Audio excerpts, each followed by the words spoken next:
अगर मैं आपसे कहूं कि अगर आपको अपनी किस्मत बदलनी है तो ये बनियान पहन लो, या फिर अगर मैं आपसे कहूं कि अगर आपको अपना दिमाग तेज करना है तो ये टॉफी खा लो, तो आप मुझ पे हंसेंगे। लेकिन बहुत बड़ी बड़ी कंपनियां ऐसे ही आपको एडवर्टाइज करके या सेलिब्रिटी के थ्रू बुलवा के आपको सामान बेच भी रही हैं और आप बनियान खरीद के पहन भी रहे हो और टॉफी खरीद के खा भी रहे हो। विश्वास नहीं होता? लक्स कोजी, अपना लक पहन के चलो, ऐसे कह के वो बनियान को लक से जोड़ रहे हैं। लक्स कोजी, अपना लक पहन के चलो बाबा। और इसी तरह से मेंटोस, दिमाग की बत्ती जला दे, ऐसे कह के वो एक टॉफी को दिमाग को तेज करने वाली बता रहे हैं। मेंटोस, दिमाग की बत्ती जला दे। और आप लोग ये सब खरीद भी रहे हैं। गाइस, आइडिया बुरा नहीं है, इट्स ऑल अबाउट एडवर्टीजमेंट। उनको पता है कि ऐसी कहानियां आज भी दिमाग पर उतना ही असर डालती हैं, चाहे आप मानो या ना मानो, बस दिखाने का तरीका अलग होना चाहिए।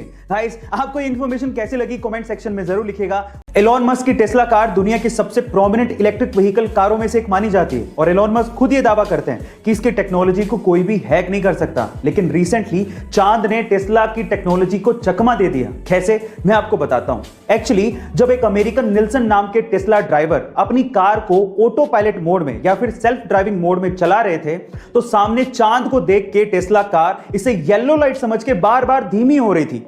तो इस चीज का वीडियो उस बंदे ने बना लिया और सोशल मीडिया पे एलोन मस्क को टैग करते हुए लिखा कि आपकी टीम को आप ये जरूर बताना चाहोगे कि आपके ऑटो पायलट सिस्टम को चांद किस तरह से चकमा दे रहा है। गाइस, वैसे तो एक टेक्निकल ग्लिच था, लेकिन मेरा ये यकीन है कि टेस्ला की टीम इसका भी सॉल्यूशन निकाल ही लेगी। गाइस, आपको ये सुन के कैसा लगा कमेंट सेक्शन में जरूर लिखिएगा। और ऐसे में एक बार किसी ने एल्बर्ट आइंस्टाइन से पूछा कि साउंड की स्पीड क्या होती है। अब पूछने वाले ने ये सोचा होगा कि ये तो आइंस्टाइन है, इन्हें तो सब आता ही होगा। अब देखिए, एल्बर्ट आइंस्टाइन को ये आता था या नहीं आता था वो तो मैं नहीं जानता हूं, लेकिन उन्होंने जो जवाब दिया वो आज के संदर्भ में हमारी एजुकेशन सिस्टम को आईना तो दिखा ही देगा। उन्होंने कहा कि ये सब डेटा सेंट्रिक चीजें और ये इंफॉर्मेशन मैं अपने दिमाग में स्टोर करके नहीं रखता हूं, ये सब चीजें तो बुक्स में लिखी हैं, जाके देख लो। इनफैक्ट उसके बाद जो उन्होंने कहा वो आपको सुनना चाहिए। उन्होंने कहा कि हमारी एजुकेशन को भी ऐसा नहीं होना चाहिए जिसमें हमें चीजों को रटना सिखाया जाए, बल्कि हमारी एजुकेशन को ऐसा होना चाहिए जिसमें हम अपने दिमाग को ट्रेन कर सके कि सोचा कैसे जाता है। गाइस, आप आइंस्टाइन की इस बात से कितना इत्तेफाक रखते हैं कमेंट सेक्शन में जरूर लिखिएगा।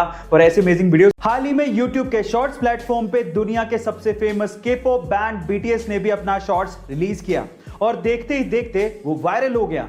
अभी तक 52 मिलियन से ज्यादा व्यूज उस पे आ चुके हैं और थोड़े दिन पहले तक तो वो नंबर 1 पे ट्रेंड कर रहा था। वैसे तो पूरी दुनिया के साथ साथ इंडिया में भी करोड़ों लोग के-पॉप के इस बैंड के दीवाने हैं, पर सवाल यह है कि BTS का आखिर मतलब क्या है। चलिए मैं आपको बताता हूं। एक्चुअली BTS 7 कोरियन लड़कों का एक के-पॉप बैंड है और जिसकी फुल फॉर्म काफी ज्यादा इंटरेस्टिंग और मोटिवेटिंग है।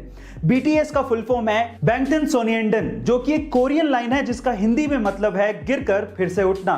तो चलिए गाइस, फिर से उठ जाइए और BTS के इस डांसिंग चैलेंज को एक्सेप्ट करिए और अपना पहला डांसिंग शॉर्ट्स बनाइए, because you don't need any permission to dance. ऐसे अमेजिंग वीडियोस के लिए शेयर, सब्सक्राइब एंड लाइक। मिलता है अगली वीडियो में।